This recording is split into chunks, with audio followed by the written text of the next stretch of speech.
Greetings, fellow Earthlings, and thanks for tuning in to an episode of Storytime with Dave.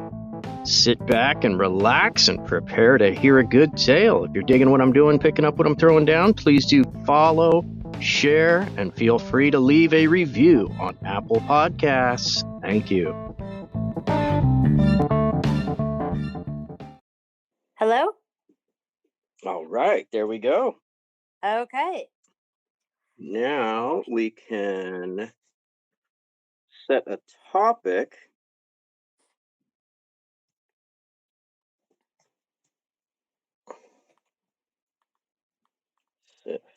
And what was your last name? Frances. Frances. Perfect. And then I could put a link to the book on Amazon. Mm-hmm. Bada boom. There we go. Yeah, that's it. Voila. All right. So let's do a little intro here. Greetings, fellow Earthlings. Welcome to another episode of And Another Thing with Dave. Today, talking with Sephine Frances, the author of The Silent Prophecy. Sephine, how are you today? I'm doing very well. Thank you. Wonderful. Well, would you like to go ahead and introduce yourself? Tell people anything you would like them to know, and Yeah, I live in Nashville. I'm from Minnesota, where the book is based out of. I've been in Nashville for almost 20 years. I'm an avid reader and an all-around creative person. I love art, books, music, anything creative. My love of art was the inspiration for my main character Claire's fascination with art and her career as museum curator. And I mean, I throw myself into everything I do. It took me 12 years to write my first book. I started as when my kids were little, and just things happened that just kind of put the book on the wayside, but I kept at it, and I finally finished it and got it self-published in February. that is fantastic. That's an amazing story of stick-to-itiveness and triumph and dedication. I love it. Yeah, yeah. Yeah. Well, I guess let's tell me. Tell me just a little bit about the book and what inspired you to write this book. Well, I've been writing since as long as I can remember. Fourth grade, I started writing like children's books and illustrating them myself, and did that all through my childhood. And then in my teenage years, I started writing poetry and short stories. I've always had a passion for all things mythology. And one night I was reading a passage from the Bible, Genesis chapter 6, which talks about a breed of uh, creatures called the Nephilim. They were, it says, when the sons of God came to the daughters of man and had children by them. And that just struck me as, wait a minute, so there's half angels, half humans walking around? That's really cool. And I Right. made a connection between that and demigods. Like they talk about Perseus and Hercules being born from a god and a human. And I went from there, and I had a really strange dream one night uh, that was about a woman running through a field in a red dress. You can see it on the cover of my book, the red dress. And she was being chased by something that was out to kill her.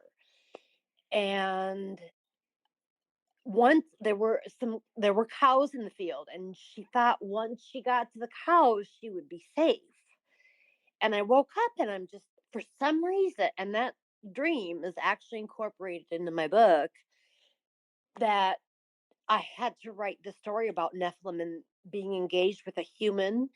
And this human is, like I said, the curator at a museum in Minnesota.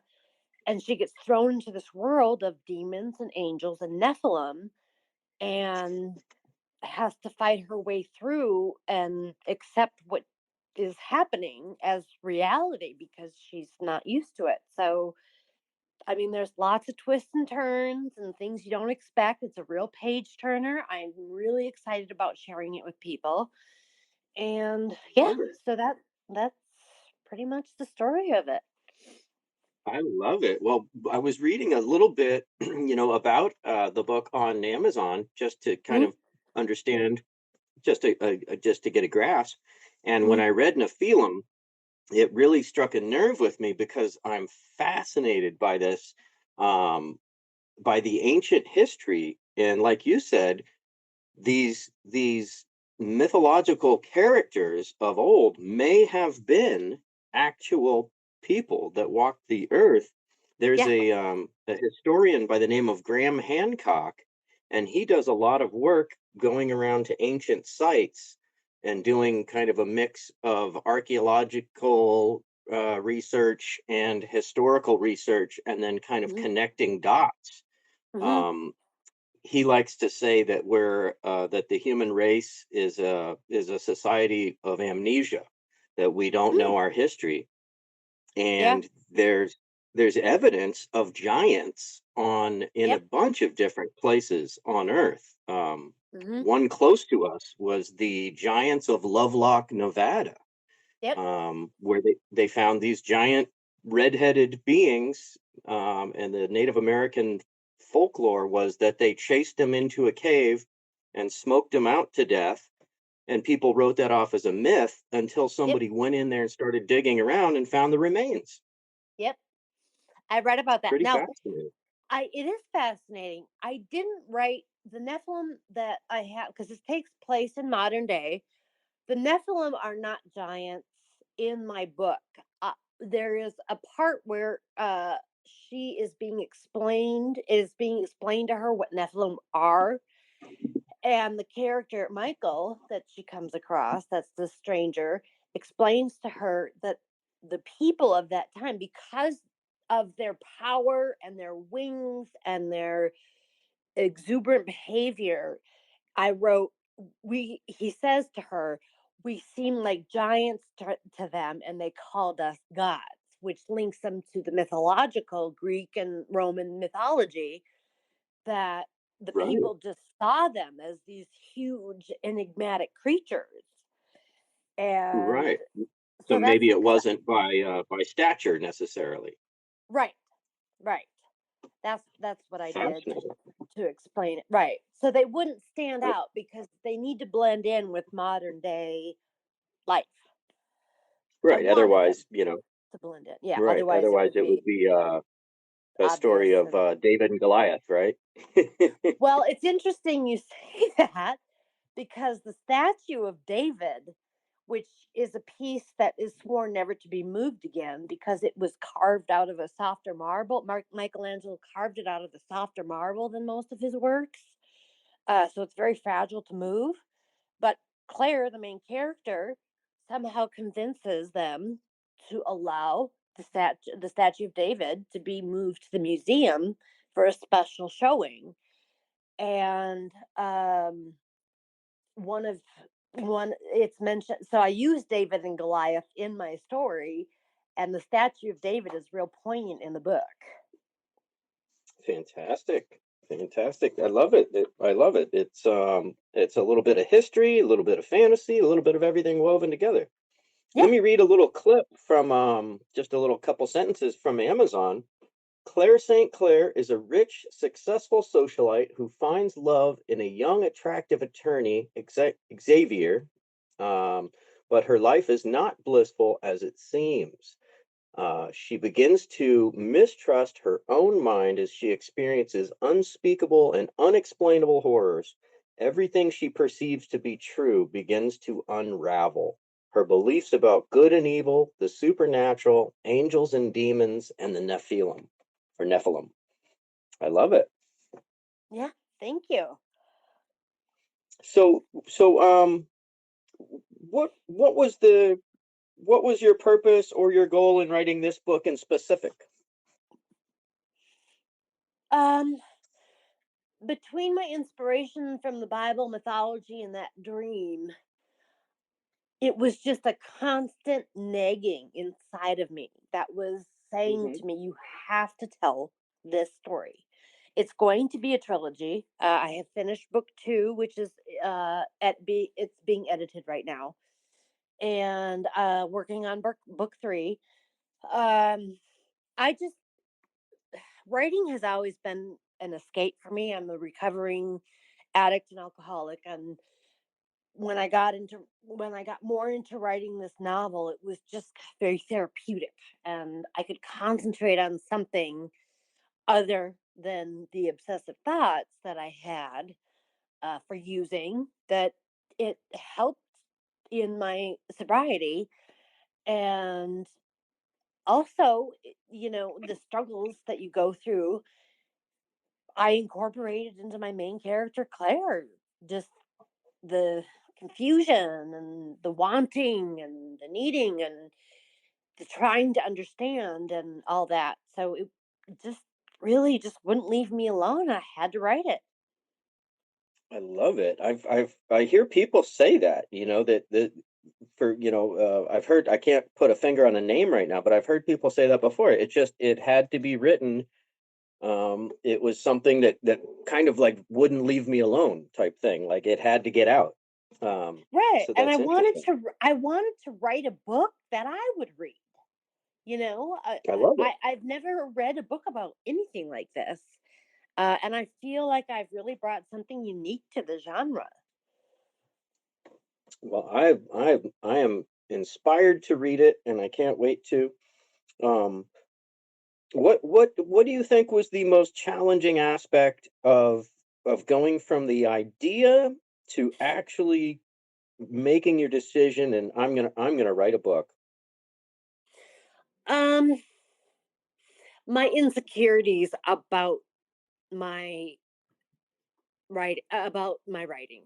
Is it good enough? Is it going to make enough sense? Can I really put a whole book together with just these few influences that I've had? And a lot of times, connecting when you're going through writing a book, there are scenes you have to connect that make sense, that don't push the reader away or bore them, and making sure that was the hardest part I came across, was making connections from a scene A to scene C.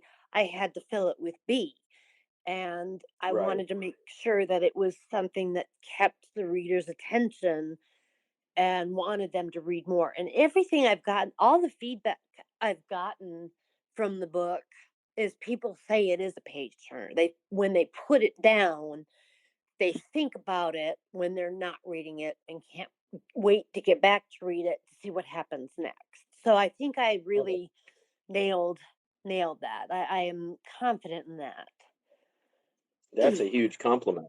Yeah, I mean, Yeah, it was a huge compliment. not only that it's a page turner, I mean, because that's, as we know, we've all read books that are and that aren't. Mhm, yeah. So so that's a huge compliment for somebody to tell you that it's a page turner, but then to have people tell you that they think about it even when they're not reading it, that's next level. That's It is. fantastic. I mean, I can only think of a few books that I would feel that way about. So that's Right. awesome. Yeah, it made me feel really good. Numerous people have said it, so it really kind of boosted my confidence that, hey, I'm actually a writer. I can do this. Yeah. Now, I've heard a lot of people say that the most challenging part of writing is staring at the blank page.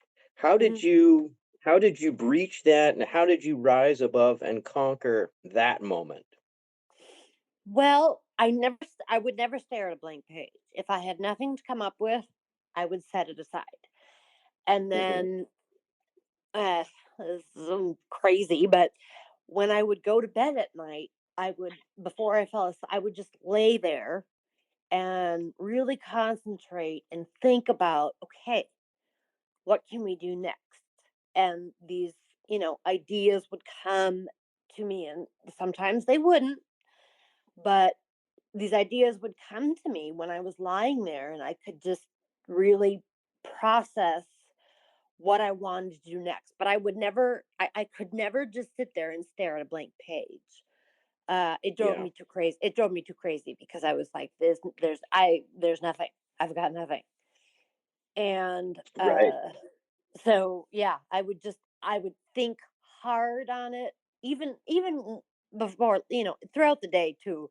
If I had some free moments to myself when my children were napping or whatever at the time, I would think about it and really, what can we do? What's next? Where can they go? And sometimes the characters, when you're writing them, they go somewhere that you didn't even realize you had an idea of that's where they were going to go. They kind of wrote the story for me sometimes. I was like, okay, I guess we're doing this. So, I've heard people say that before as well. mhm, Either that the book wrote itself or that the character took on a life of his own mhm, and and wrote their story. yeah, That fascinates me. Um, as somebody who's, aspires to write a book someday, and e- I just love to hear that.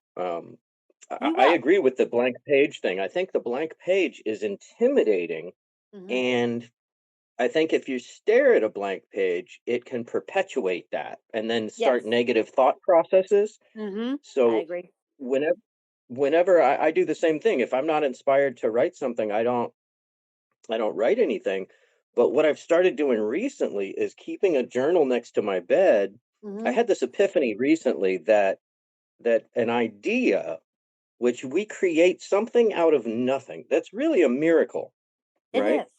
Yeah, A miracle, a gift from God, the universe, the spirit, the creator, whatever you whatever, want to call right? it. Yep. But you're absolutely creating something out of nothing. That's a Mhm, miracle. And I used to have this mindset because I get a lot of my ideas laying in bed, meditating in the morning or mhm, at night mhm. or in the shower. And I Yeah. used to be of the mindset of, oh, I'll remember that. I'll remember that. And Uh-huh, I never do. exactly.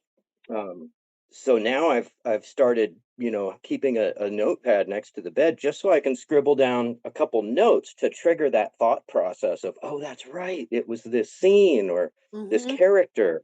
mhm, exactly. Do you find do you find having what are some of your methods of capturing those ideas? Do the Well, bedside notepad or yes, definitely. I have notepads throughout the house because I don't know where I'll be when something comes to me, and I just jot it right? down. But a lot of times too, what helps me is go back a couple chapters and read where I'm at, and it kind of sometimes jumpstarts an idea of, oh, they can do this next. Now I get it. Okay, okay, you guys are telling me what's going on. I'm here. and Oh, I love and it. that helps sometimes too, besides jotting down the notes throughout the house, when I get an idea or whatever.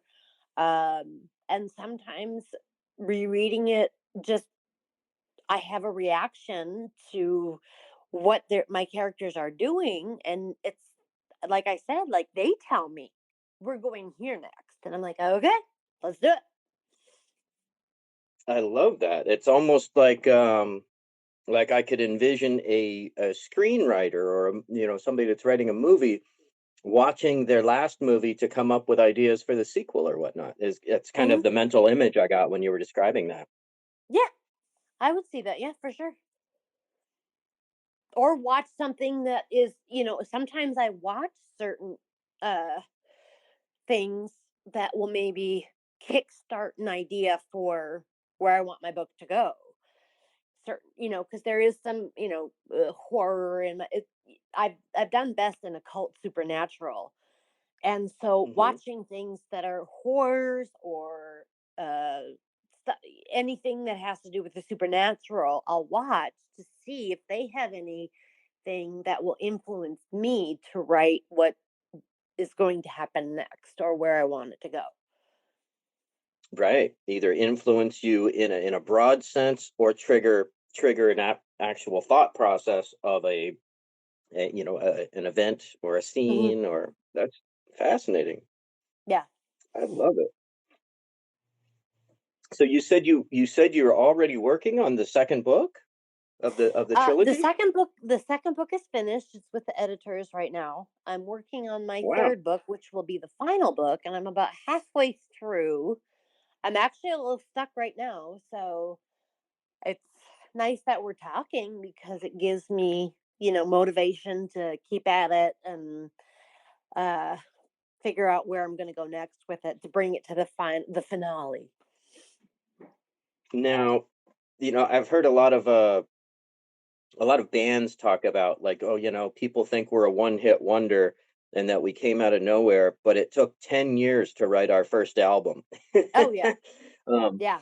and that kind of resonates with what you said. You said, yeah, this has been 12 years in the making, but now how long did the second book take you? Because I imagine you were on It fire to get that out. Yes, I was. The second book probably took, because while I was in the process, I had already started the second book before I started the process of publishing the first book.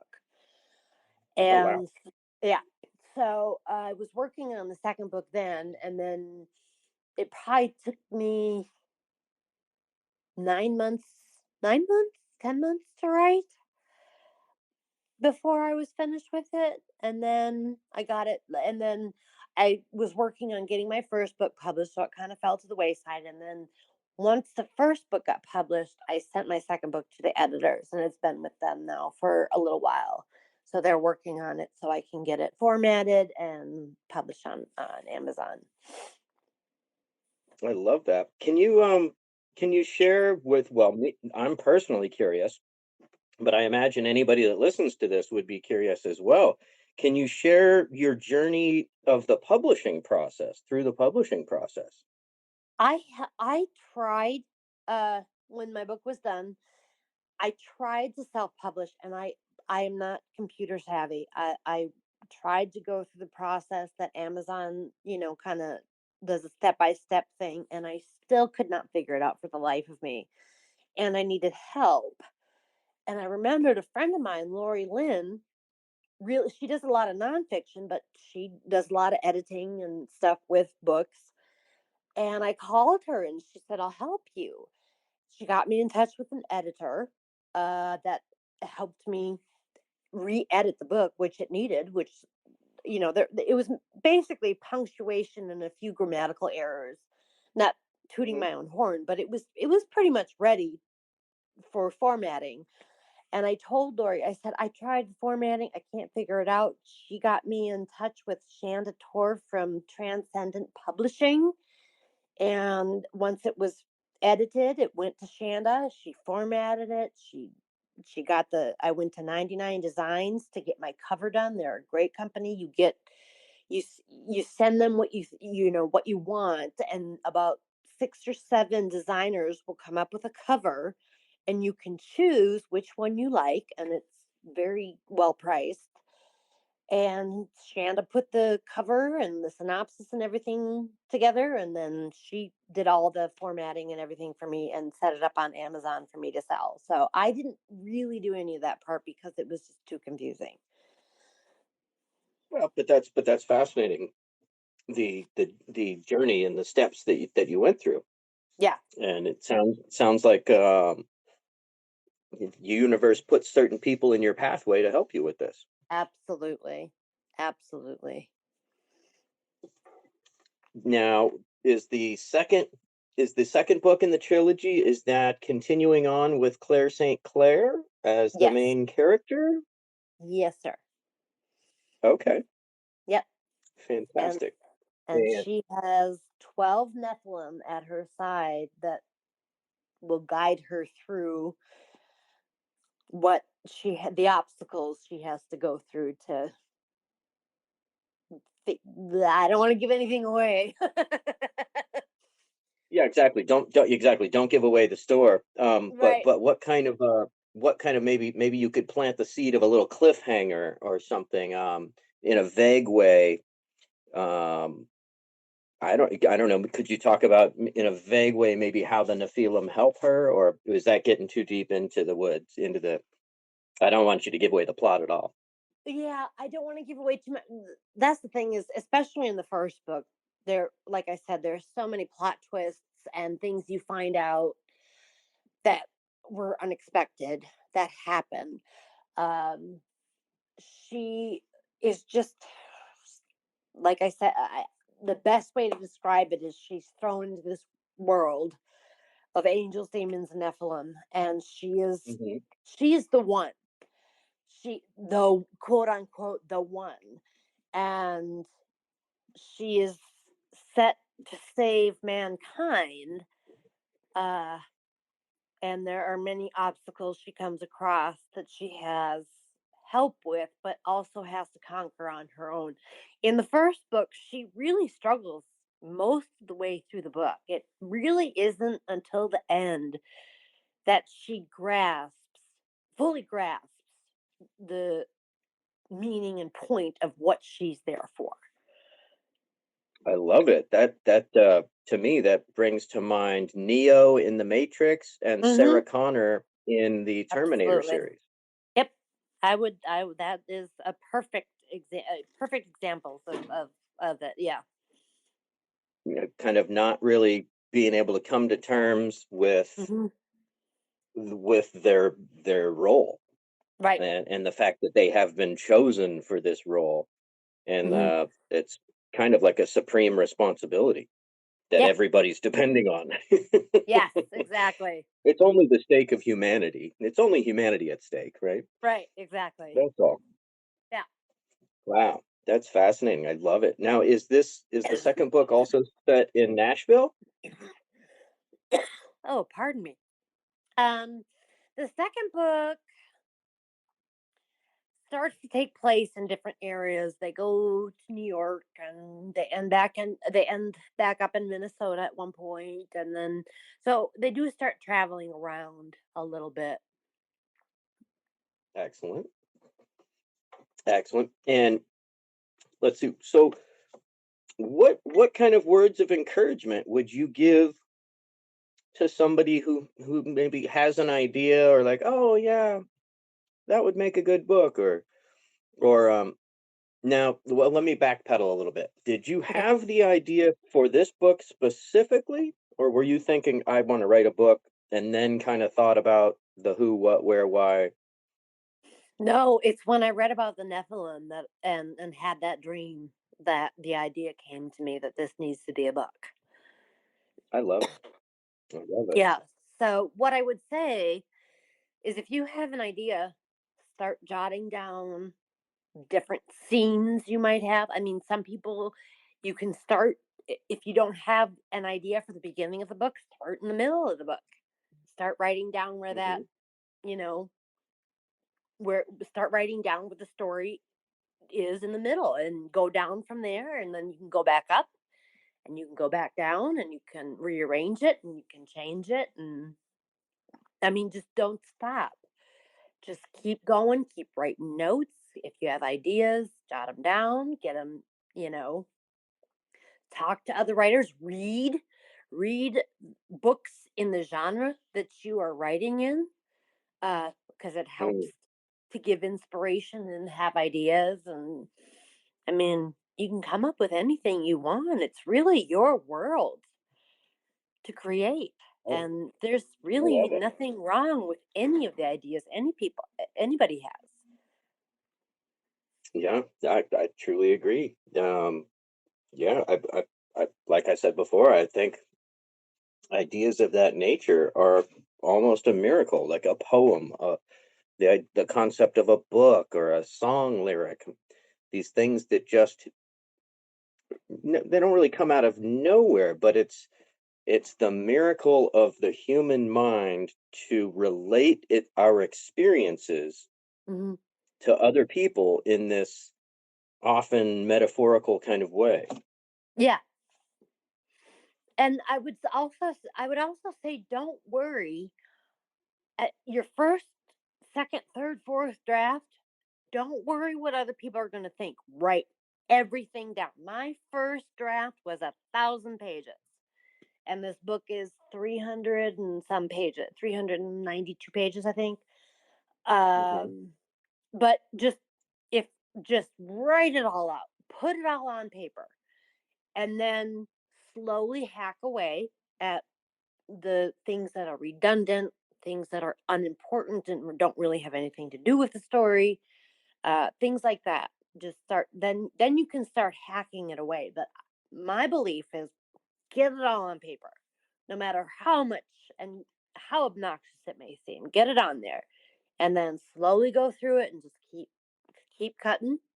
And you'll cut scenes you love. Believe me, there were many scenes that I cut that I loved, but I knew was not really imperative to the story. So you do have to be willing to do that, which is hard sometimes. Right. I've heard actors or directors talk about, the parts of the film that land on the editing floor. Hmm. um Yeah. and that's kind of what came to mind when you're describing that. But it seems like what you're saying, and this makes perfect sense, is that you want to capture all the ideas and don't Hmm. worry about editing until you're in the editing room. Hmm. Exactly. Yeah. Don't and worry about. and who knows if some of those ideas might end up as a segue to a sequel or something Yeah. like that, right? or I didn't or a expect scene in my. your second or third book. Right. I didn't go into this thinking it was going to be a trilogy. Um, but it just happened, and I was like, well, okay, I guess I'm writing a couple more books. So, I mean, get it all out there. And if you need to write a second book, by all means do it. That's even better. That's great. Yeah. Now, what was that experience like? When did you realize, oh my God, there's another book or two in this? Was it what we were kind of talking about with the editing process, where you're like, oh, I'm going to cut this from this book, but that definitely is, Yeah. merits being published. Yes. There that definitely happened.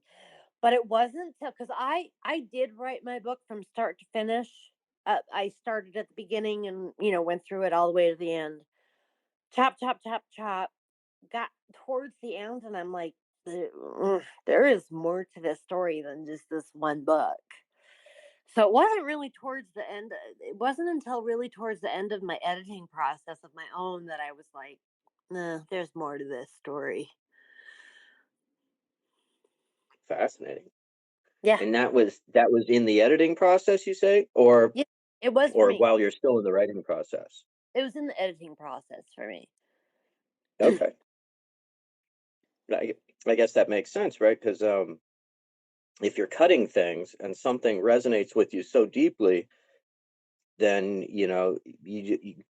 I could imagine that it would be hard to just see that go away. Like, oh no, this I have to breathe more life into this.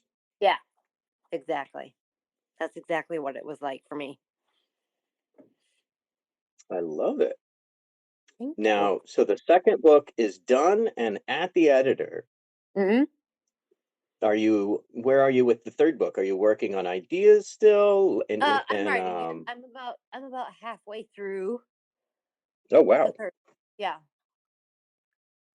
you're not messing around. No, I'm really. I mean, I write just about every day.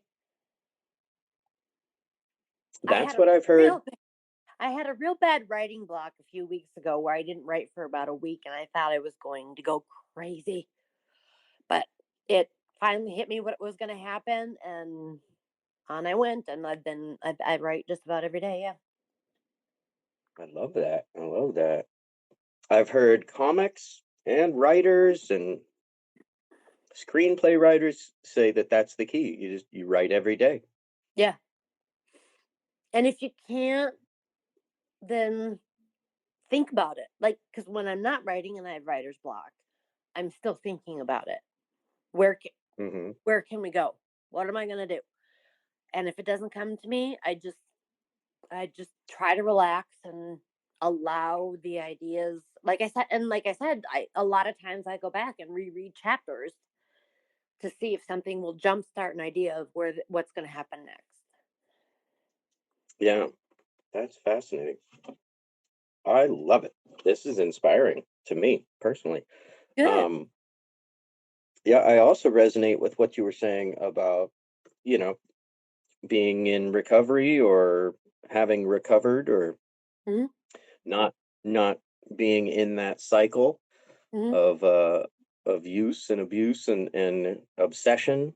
Mhm. Um, and I've often thought I would like to maybe put pen to paper in a way that might help somebody else Mhm. understand what that can be like. Yeah. Um, so I was recently talking with somebody about this, and it's the stories that we have, Yeah. and they were saying, normal people don't get it. They don't get the way we Mm. think. And so I don't know. It's still kind of just a cloud floating by in my mind, Yeah. but I want to develop that idea a little bit. That would be amazing because our minds do work so much differently than other people's, and trying to explain it to someone who doesn't have the problem, they just kind of glaze over because they're like, I don't get it. And it's just like, Right. how can I put this into words that will help you grasp what I deal with? Hmm. Right. Yeah, And yeah, and I get that. I think I think that's a tough one for for well, exactly. You either get it or you don't. Yeah. And for people who haven't experienced it, I think yeah, they may as well be watching a movie or something and like, oh, that's nice, but you just don't really can't comprehend, really. Hmm. Yeah. Uh, For their minds, for their, quote unquote normal minds to process it, it doesn't make sense, really. yeah, Yeah. yeah. But a big goal in mine has been to help children or teenagers avoid making some decisions that can set them down that road. Yeah. Um, because I see that as a real turning point in life, that age range, Oh, um, yeah. where certain decisions that you make or do not make, paths that you choose at that juncture in life can have lasting effects. Yes. I've Absolutely. seen that in my own life and with people around me, Me too. and I would love to, in some way, shed some light because teenagers are an interesting breed where they almost it's almost like they know everything, so you can't Hmm. tell them, or they'll rebel against it. Right. So how would you prevent, it's that puzzle of how do you present the information so it's palatable without lecturing? Yes. um yeah. Both of my boys are teenagers now, and I am at that crossroads. And so I understand. I think that is a brilliant idea to pursue. And then you were also saying something about children's books. When I was a child, I wrote children's books and illustrated them and, stapled the paper together to make it look like a real book. Or I would take cardboard and wrap it in paper and color it and make it, bind the pages together and glue it and make it look like a book. And yeah, so I wrote children's books when I was a child. So this really just is in your blood then. It is.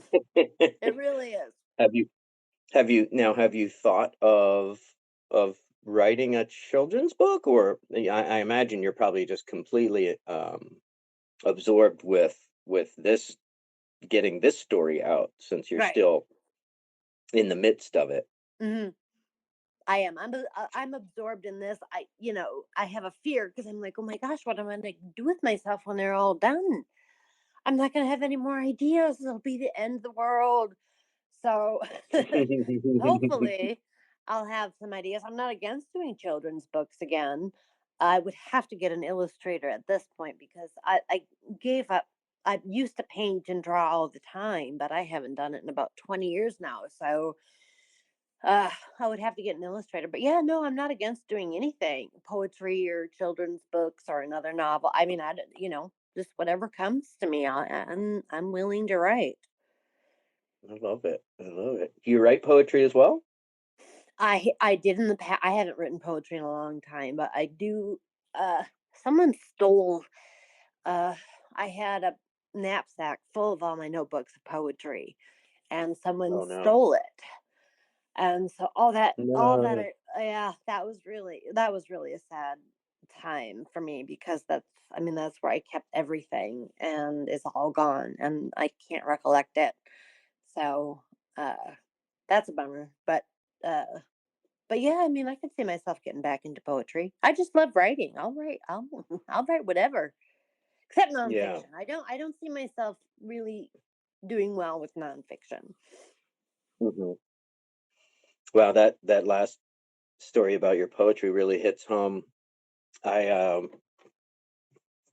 I had compiled a bunch of my poems into this notebook and left it on the hood of a friend's car and went Oh, into his house for just a moment, not even 5 minutes in San Francisco, and I came out and it was gone.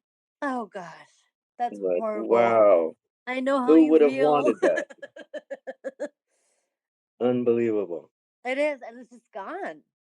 Because like once I Yeah, get it on paper, it's out of my head, and then right. having it be taken, it's like, oh my gosh, I can't recreate it because I already got it out of my head. Yeah, same. I was only able to recall maybe two or three out of about 20, Oh and the wow. other one and the other ones were like you said, once I got it out of my head, it was, might as well have been into the ethers, and Yeah. um so there was yeah, it was just gone. And this is, I had actually typed them on a typewriter, so there was no disk drive or hard drive Right. or Or thumb you drive know. or anything to back up. Yeah, all mine was handwritten. Wow. Note to self, right? Big Yes, lesson, but exactly. a horrible way to learn it. Yep, Always have a backup or don't take the originals with you. exactly.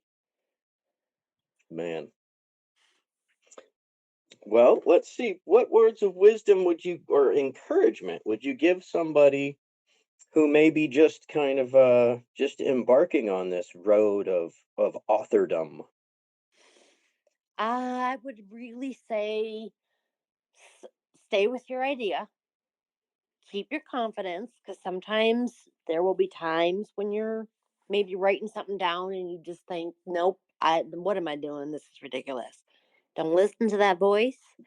Keep writing things down. Go with the flow. Read.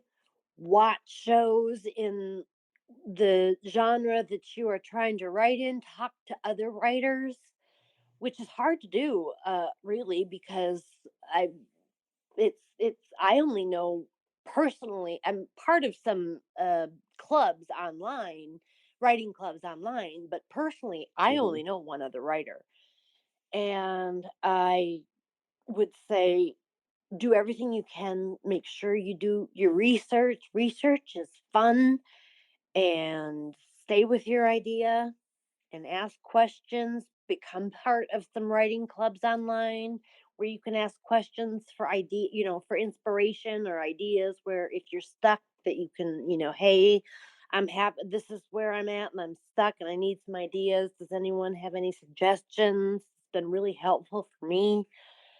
That kind of stuff is just vital to stay in touch and contact with books and other writers and reaching out and really, focusing on what you're doing and just don't give up. Now, one thing that comes to mind when you say that is, and I wonder if this rings true to you. The first thing that came to mind is be careful how much you tell another writer. Mhm. Yeah. Now, do you think that's meritable? I mean, because one of my fears in like, oh my, okay, here it is, and just spilling my whole guts about my idea. Well, why wouldn't they just go write it then? Right. Right. um, Right. unless it would have to be a pretty trustworthy dear friend Hmm. to have that level of trust. I think. Hmm. But That's I why I think say. with a, Oh, sorry. Go ahead. I'm sorry, no, you go ahead. I was just gonna say that's why I say, like, if you become part of some writing clubs online or whatever, just write the blurb you're stuck on. Don't give away the farm. Just There you go. this is this is the blurb I'm stuck on. I need to connect it. Anybody have any suggestions? And just focus on that and don't give, like I said, don't give away the farm.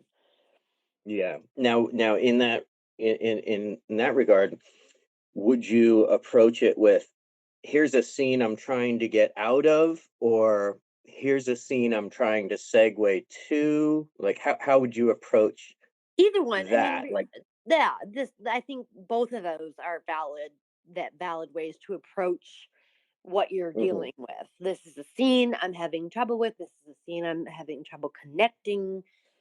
That, just a quick question about, you know, has anybody had this problem? Or even just saying, I am having writer's block and I'm going crazy. Does anybody have suggestions? You don't even have to write about what your problem is. You can just say, hey, I'm having writer's block. What do y'all suggest? And you will get, I mean, there's so many people who will support you with great ideas and, want to help you. It's a great way to connect with other writers, and they will help you. It's a really reaffirming community to be a part of, because it's such an odd thing to be a writer, because your mind is just kind of everywhere. everywhere and won't stop, right? I Yeah, don't know if that's the exactly. same with you. No, it is absolutely Um, with me. yeah, like I just have to shift from activity to activity. You know, I don't know how I'm having trouble coming up with words for this, but the mind just goes, and it's sometimes it gets places before my body does. Yeah, yeah, I understand that. Yeah, as was the case with my tongue tightness right there. Like my mind knew what I wanted to say, but the tongue wasn't keeping up.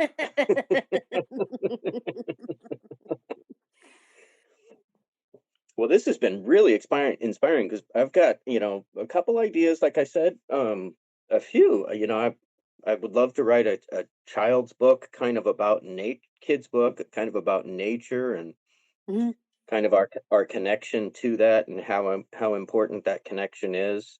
mhm. Um, I think that's especially important How'd you? in this day and age. Oh yeah. Um, with all these looming things going on with Yep. global warming or climate change or however you want to refer to it. But Right.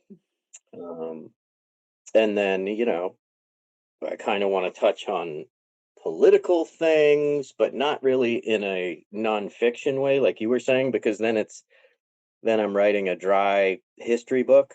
Right. um but to so I'm kind of trying to wrap my head around, like, I've got the big picture idea, but it's like, you know, who are and I guess I just need to sit down and hash it out, but who are the characters, Right. and what is the goal, who is the character, right? Mhm. And what is their role, what is their goal, and to What's save all of humanity. Yeah. Right? Right. Because I Yeah. mean, ultimately everything's at stake. Yeah. It really is. Yeah. And then I have another book that I want to work on, which is kind of about my struggle with addiction and alcohol, Mhm. um and having had a priest or minister as a father. So Oh yeah. not really hardcore religious upbringing, but very, kind of authoritarian and strict and book learned, but never having experienced any of those things. Right. So, speaking about why they're bad from a textbook standpoint, Mhm. um, with no personal experience. So I'd kind of like, circling back to what I was saying earlier, and maybe that would, in some way, if I do it right, if I approach that right, that could help teens see, oh man, maybe I don't want to go down that road, or oh no, I'm gonna say no to that, without just trying to be like, just say no, Right. but kind of Right. speaking about my journey, because there were times in my life when I'm like, oh, I'll never try that, Right. and then in And then hindsight you I'm find like, oh, yourself doing. Yep. when did I start doing this? Right? Yeah. Yep. I I told myself I was never going to do that. Yep. Um, and that Yep. happened with a bunch of different things, Oh so yeah. Oh yeah. if I could Telling your if I could story, connect those dots. absolutely. Telling your story is more influential than telling them don't do it. I mean, that Right. doesn't really do anything. It's like, look, this is what happened to me because I made these Hmm. decisions, and I don't want to see the same thing happen to you. But this is my story. If you relate to it, I am open, for discussion, whatever. I mean, I know exactly what you're trying to say because I've lived that life, and you can really only imp- eh, maybe make an impression by relating to what someone's going through. Right. Right. I mean, all the parallels, and some of them are like stereotypical or whatever, but um, oh, I'll never drink hard alcohol. Oh, I'm drinking hard alcohol. I'll never drink in the Yep. morning. Oh, I'm drinking in the morning. Yep. I'll never drink every day. Oh, I'm drinking every I'm day. drinking every But, day. Yep. Yep. I'm only gonna smoke pot. Oh, all of a sudden I'm doing other things, Yep. Yeah. Absolutely. and I it I relate to all that. and when I was, that headstrong kid that we were referring to, or teenager, when I was referring, I would be like, no, no, absolutely not, no, no, no, and Hmm. then so I think if I can bring that to light, maybe that slippery slope aspect Yeah. without being preachy. Yep. I think that's something you could definitely do, and it would be received very well. Yeah, time to put some work into it. I've got about 50 pages so far, but Nice. it's kind of all over the place. Like when inspiration hits, I'll just jump in where that inspiration hits, and so you know, it might be chapter 5 or whatever. Yeah. But like I said, But get it all out there and then don't worry about it. Just write it all out and then just start chopping it up and you'll have what you want by the end. You really will. right, worry about connecting the dots later down the line. Oh, we got a couple Yeah. messages. Let's play a couple messages. We have Dr. Scott O'Neill here. Bonjour, Madame ou Demoiselle. How are you? How's it going, guys? I was checking in to check in, to be checked in. Checking in ahead of time. Still gotta go through the check out, the airport check in, the checkouts. I'm not flying anywhere, but I've already flown somewhere. But now I'm landing right here, right now, live with you guys. Hmm. Thank you, Dr. Scott O'Neill, talking Thank with you. Sephine Francis about her not only her new book, The Silent Prophecy, but it is now the first book in a trilogy and the second book. Did you say the second book's done or you're midway done? I'm done writing it. It's being edited. Wow, that's amazing.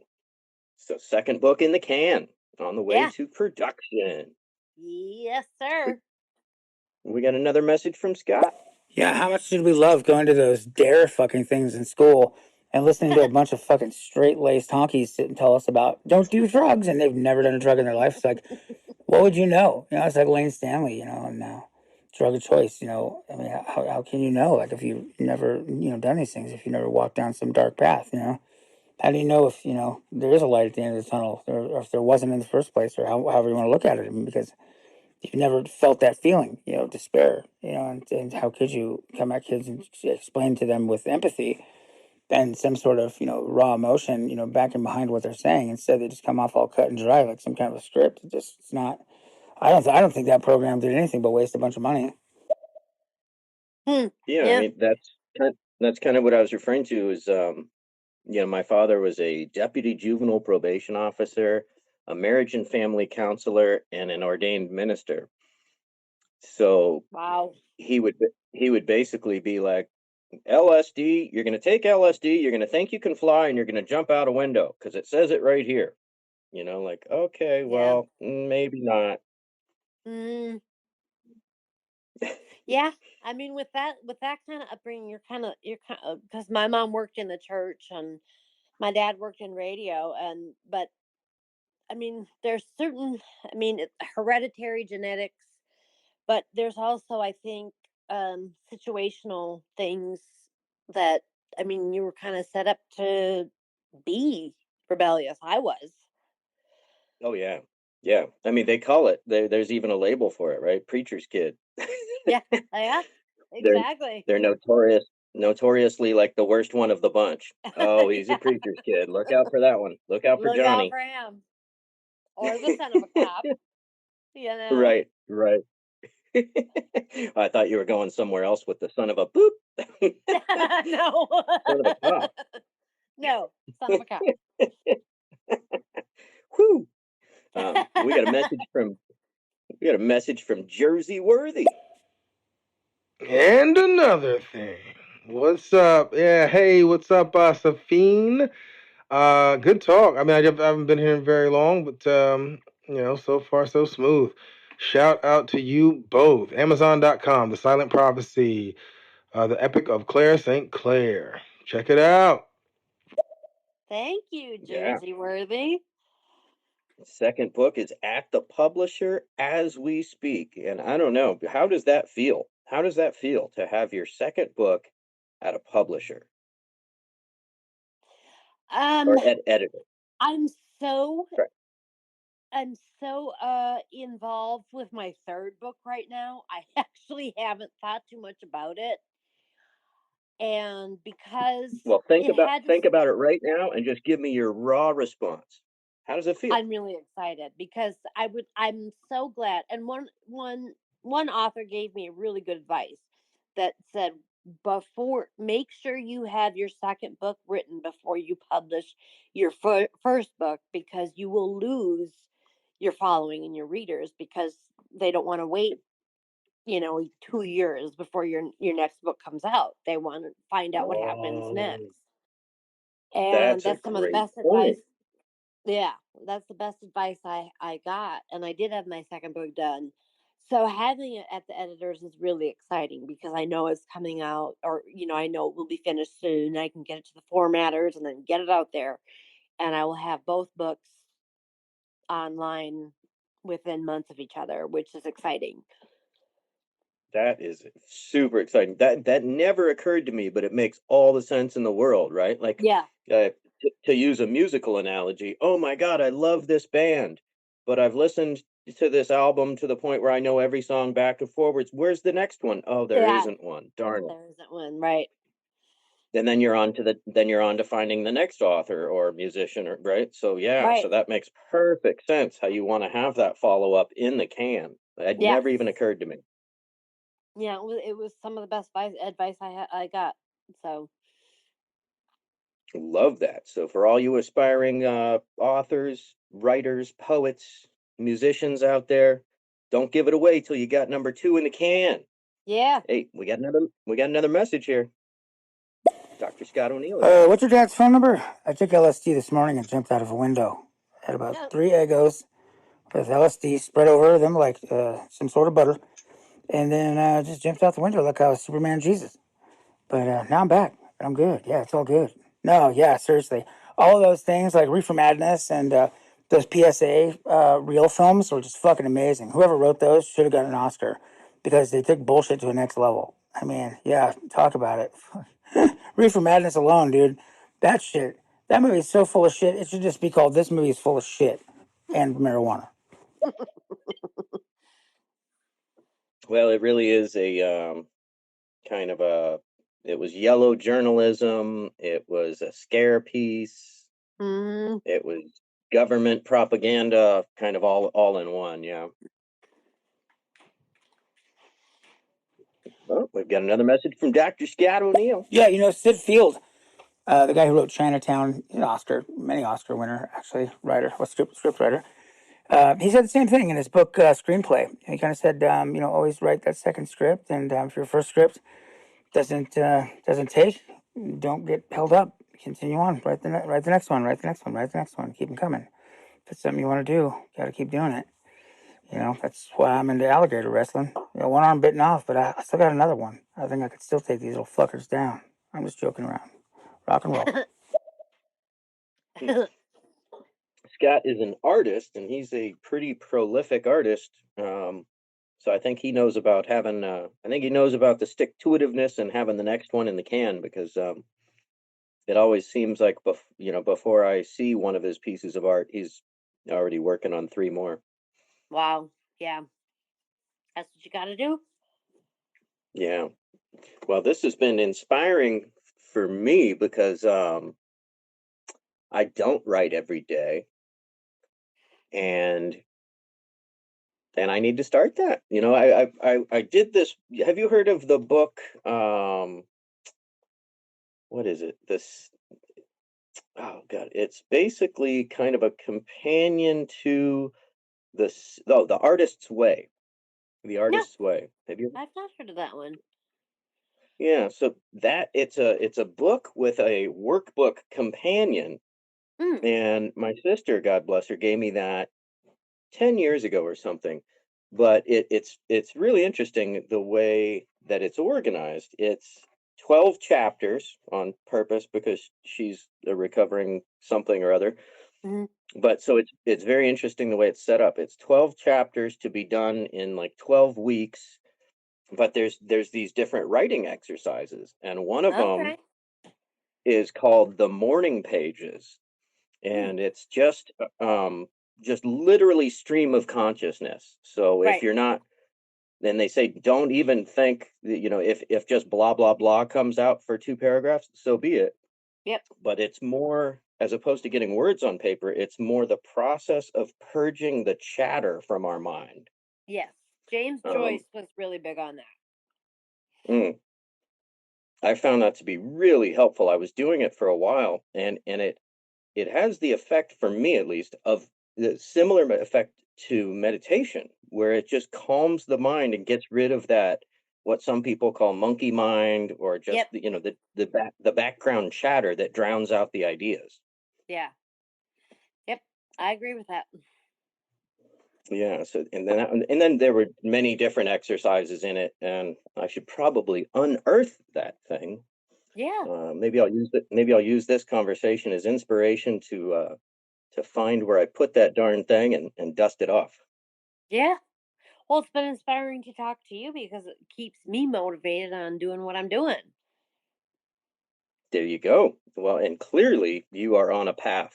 Um, I mean, it's a beautiful looking book. The Thank you you. know the teaser on Amazon definitely sinks the hook.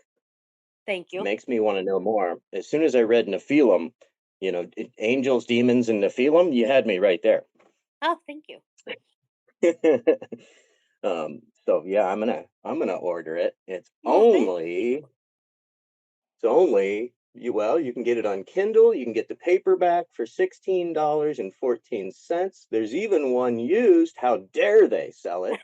Uh, but seven new, starting at $14. Yeah. So yeah, no reason not to get one and to support a localish artist. We got another message here.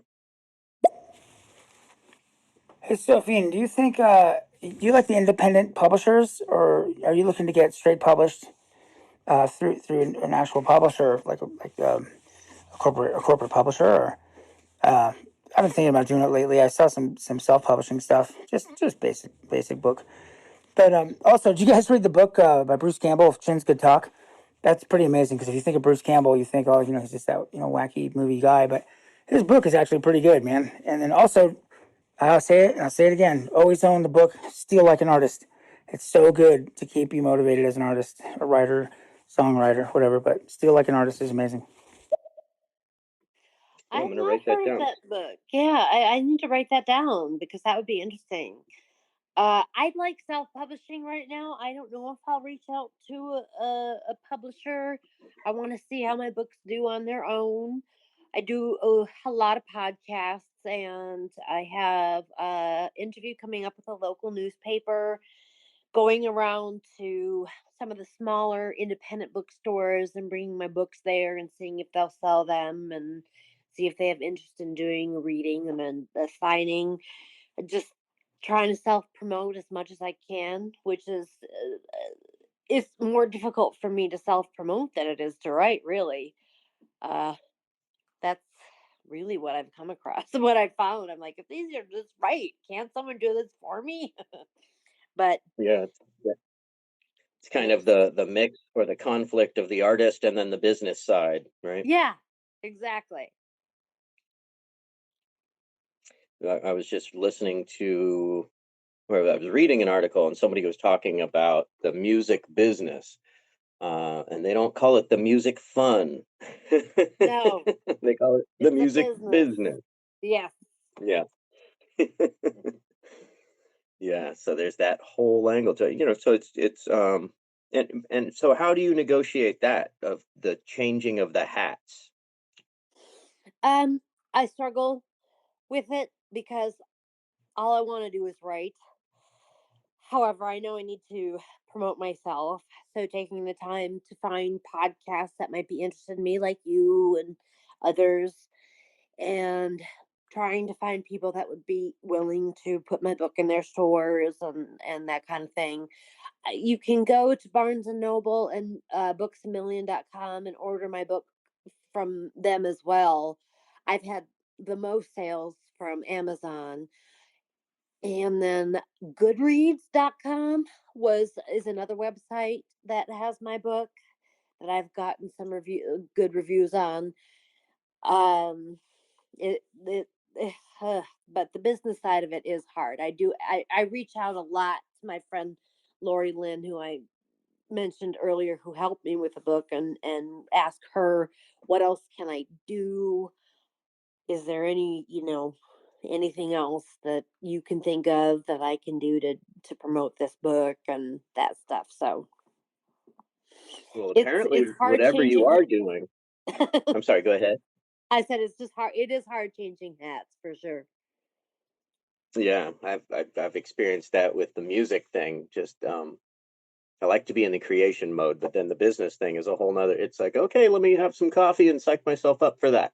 Yep. Um, but I just want to say, whatever you are doing seems to be working because you've got a 5-star rating on Amazon. You're rated in the occult supernatural field. You're rated in the romantic fantasy field, and you're rated in the paranormal angel field. Hmm. Yeah. So, boom, Boom. it's working. It is. It's fun. It's a ride for sure. We have another message from Scott O'Neill. Screw that. I do my book. I'm gonna promote by getting one of those like like Indian scam people from the phones. There's like 40 people in a call center who just call and harass the shit out of people so they buy my book. That's how I'm going. That's how I'm rolling. Or I'm gonna send people door to door looking like Mormons, just gonna like push my book on them. Because like that's the only way to do it.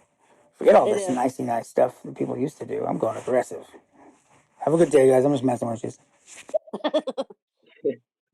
Thank What a you. great angle. Approach Yeah. your local Mormon center and ask them, hey, can you sell this book too? Can you sell this along with your others, please? Oh, that was funny. Oh, and we got one more from Scott. Oh shit! You know what you should do is do an audiobook and have Dave read it as Bill Clinton, because nothing sells sex like Bill Clinton. Like nothing sells like believable advice like Bill Clinton, especially when Dave does it. Makes me want to re-vote for Dave. No, Bill Clinton. No Dave. No Bill Clinton. No Dave. No Bill Clinton. I am going to do an audiobook eventually, but I'm waiting for a few more sales on my paperback and my Kindles.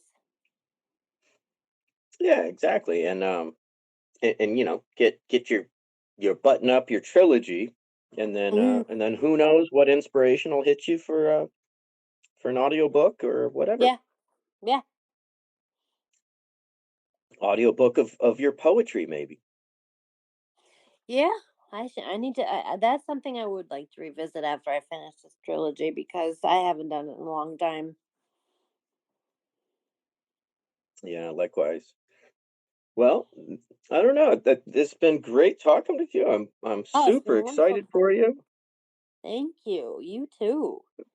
and I see good things in the future for you and your book, your trilogy, all three of them, and the many more to come after that. Thank you. I look forward to seeing something from you soon too. Hey, You'll stranger have to things have keep me happened. updated. Yeah, absolutely. Definitely. Well, thank you. Let's go ahead and wrap it up there. What else would you like to tell? What else would you like to tell people? Where would you prefer they get your book? Amazon's the easiest place, I think, to get my book. And just stay positive and keep writing. It happens. One sentence after another, right? Put one foot in front of the other, put that pen to paper, and don't, well, Don't like we look both back. said, don't even look at a blank piece of paper because you know, sit down to write when the inspiration's there, and then you Hmm. won't have to look at a blank piece of paper. Yeah, exactly. I agree. Fantastic. Well, Sophie, it's been awesome talking with you and getting to know you. I really appreciate you taking the time to do this. Um, I hopefully do you'll get a too. hopefully you'll get a few sales out of it. I know you're going to get at least one because I'm curious to read this. Thank you. Yeah, and thanks Thank to our you. listeners that still stuck around, Dr. Scott O'Neill and Shani. Thank you, everybody. Thank you, everybody. I really Yep, appreciate you. And Dave, thank you so much for having me on. absolutely. Now go forth and be creative, people. Yes. Amen. All right. Much love, Sophie. Have a wonderful evening. You too, as well. Thank you. All right. Take care. Bye bye. Bye.